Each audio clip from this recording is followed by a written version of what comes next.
Plastic சேர்ல உட்கார 10 ரூபாய் வாடகையா? வெளியே போடுறதுக்கு யார் போடலைங்கிற இல்ல போட்டு பேப்பர் நியூஸ் வந்துட்டு இருக்கு. நீங்க என்ன பாக்குறீங்க? அதான் சார் அண்ணாச்சி சொன்னேன். இப்போ நம்பர் போட்டது இனிமே போடல. இனிமே போடல. நீங்க வந்து எழுதி கொடுங்க. எழுதி கொடுத்து வேற எடுத்தா போடுப்பா.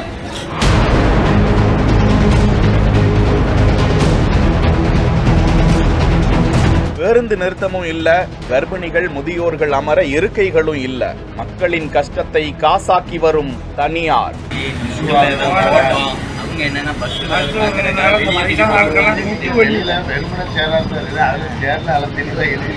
நெல்லையில் நடக்கும் அவலம்.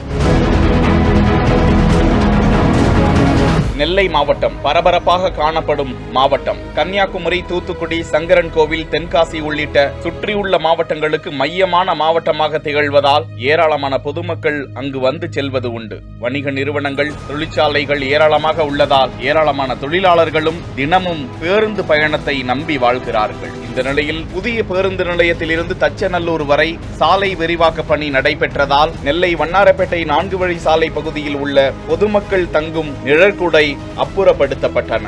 இந்த பேருந்து நிறுத்தத்தில் மதுரை, சென்னை, கோவை, திருச்சி, கோவில்பட்டி, சங்கரன்கோவில், ராஜபாளையம் உள்ளிட்ட பல்வேறு பகுதிகளுக்கு செல்லும் பேருந்துகள் நின்று செல்வது வழக்கம். அதனை நம்பி ஏராளமான பொதுமக்கள் அங்கு வந்து செல்லும் நிலையில் அந்த பகுதியில் நிழற்குடை இல்லாததால் வயதானவர்கள் மற்றும் கர்ப்பிணி பெண்கள், சிறுவர்கள் அனைவரும் வெகுநேரம் பேருந்துக்காக காத்துக்கொண்டு மொட்டை வெயிலில் காத்திருக்க வேண்டிய நிலை ஏற்படுகிறது. இதனை தங்களுக்கு சாதகமாக பயன்படுத்திக் கொண்ட தனிநபர்கள் பேருந்து நிறுத்தம் அருகில் ஒரு போர்டு வைத்து 4-5 சேர்களை போட்டுக்கொண்டு இரவு 12 மணி வரை செயல்படும் இந்த நாற்காலி வாடகைக்கு 10 ரூபாய்க்கு விடப்படுகிறது என எழுதி வைத்து வாடகைக்கும் விட்டு வருகிறார்கள். பழங்காலங்களில் நடைபயணமாக செல்லும் பொதுமக்களுக்கு ஓய்வெடுத்து செல்வதற்காக வீடுகளின் முன்பாக திண்ணைகள் அமைத்து வைத்தார்கள். இன்று மனிதாபிமானம் காற்றில் பறக்க விடப்பட்டதா என பயணிகள் கேள்வி எழுப்பி வரும் நிலையில் இதுகுறித்து தகவல் அறிந்த மாநகராட்சி அதிகாரிகள் வண்ணாரப்பேட்டை பேருந்து நிறுத்தத்தில் செயல்பட்டு வரும் வாகன காப்பக உரிமையாளரிடம்